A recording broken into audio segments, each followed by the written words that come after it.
আর এই মুহূর্তে চোখ রাখবো একটি বড় খবরে।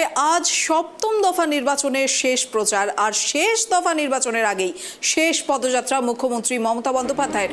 প্রায় 12 কিলোমিটার হেঁটে আজ রোড শো করবেন মুখ্যমন্ত্রী। মুখ্যমন্ত্রীর এই বৃহৎ রোড শো এর জন্য আজ সকাল থেকেই যানবাহনের গতি প্রকৃতির ওপর বিশেষ নজর রাখা হয়েছে। কলকাতা ট্রাফিক পুলিশের তরফ থেকে কলকাতা ট্রাফিক পুলিশ সূত্রের খবর, শহর কলকাতা যান চলাচল সকাল থেকেই স্বাভাবিক। ভিভিআইপি মুভমেন্ট হবে আজ শহর কলকাতায় দুপুর থেকে, তাই নাকা চেকিং এর উপর গুরুত্ব দেওয়া হয়েছে। আজ দিনভর কলকাতায় একাধিক রাজনৈতিক দলের প্রচার, সঙ্গে থাকছে মুখ্যমন্ত্রী মমতা বন্দ্যোপাধ্যায়ের শেষ পদযাত্রা। যেহেতু আর একদিনের মাত্র অপেক্ষা, তারপরেই 2024 নির্বাচনের শেষ দফার নির্বাচন, আর সেই ক্ষেত্রে শেষ দফা নির্বাচনের আগে শেষ পদযাত্রা করতে চলেছেন মুখ্যমন্ত্রী মমতা বন্দ্যোপাধ্যায়। এ বিষয়ে আমরা আরো বিস্তারিত জানবো আমাদের প্রতিনিধি অভ্রদীপের কাছ থেকে। অভ্রদীপ, আজ মুখ্যমন্ত্রীর শেষ নির্বাচনের আগে ঠিক শেষ পদযাত্রা, কি জানতে পারছো, কি কি ব্যবস্থা নেওয়া হয়েছে?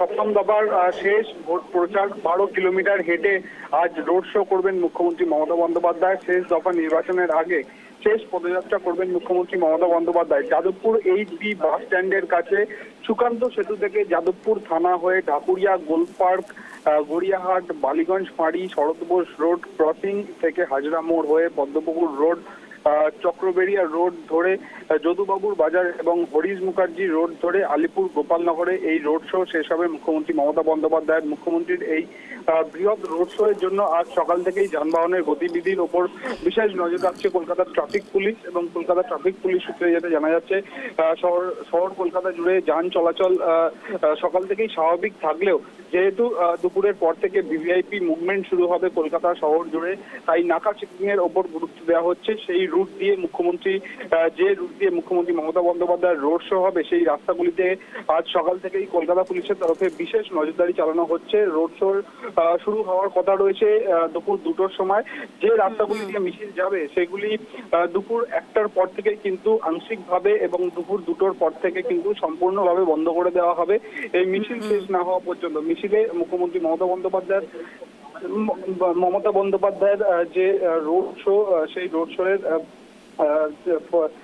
কথা মাথায় রেখে, নিরাপত্তার কথা মাথায় রেখে বিশেষ পুলিশ পিকেটিং করা হচ্ছে। সপ্তম দফার ভোট প্রচারের শেষ প্রচার আজ বিকেল 5টার সময় শেষ হবে। এবং শুধু মুখ্যমন্ত্রী মমতা বন্দ্যোপাধ্যায় নয়, বিভিন্ন রাজনৈতিক দলের পক্ষ থেকে একাধিক জায়গায় মিটিং এর আয়োজন করা হয়েছে। সন্ধ্যে 6টা থেকে আজকে সাইলেন্স পিরিয়ড শুরু হবে। তার আগে বিকেল পর্যন্ত সেই যে মিটিং মিছিলগুলি চলবে তার উপর কিন্তু কলকাতা ট্রাফিক পুলিশ নজর রাখছে এবং জনসাধারণের যাতে অসুবিধা না হয় তার জন্য কিন্তু রুট ডাইভারশনও করা হতে পারে। একেবারে অবরোধী। তবে আরেকটা বিষয় হচ্ছে, যেই রাস্তাগুলোকে বন্ধ করার জন্য ব্যবস্থা নেওয়া হচ্ছে, তো সেই ক্ষেত্রে যান চলাচলের ক্ষেত্রে কি কোনো ঘুরপথে হিসেবে কোনো রাস্তা খুলে দেওয়া হয়েছে?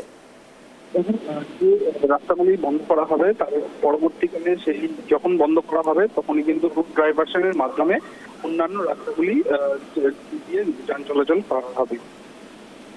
একেবারে ধন্যবাদ অবরদীপ। আর এদিকে আজ সপ্তম দফা নির্বাচনের শেষ প্রচার, শেষ দফা নির্বাচনের আগেই একাধিক দলীয় কর্মসূচি। শেষ দফা নির্বাচনের আগে শেষ পদযাত্রা মুখ্যমন্ত্রী মমতা বন্দ্যোপাধ্যায়। প্রায় 12 কিলোমিটার পায়ে হেঁটে আজ রোড শো করবেন মুখ্যমন্ত্রীর এই বৃহৎ রোড শো এর জন্য আজ সকাল থেকেই যানবাহনের গতি প্রকৃতির ওপর বিশেষ নজর রাখা হয়েছে। কলকাতা ট্রাফিক পুলিশের তরফ থেকে কলকাতা ট্রাফিক পুলিশ সূত্রের খবর, শহর কলকাতায় যান চলাচল সকাল থেকেই স্বাভাবিক। তবে ভিভিআইপি মুভমেন্ট হবে আজ শহর কলকাতা। দুপুর থেকে এই নাকা চেকিং এর উপর গুরুত্ব দেওয়া হচ্ছে।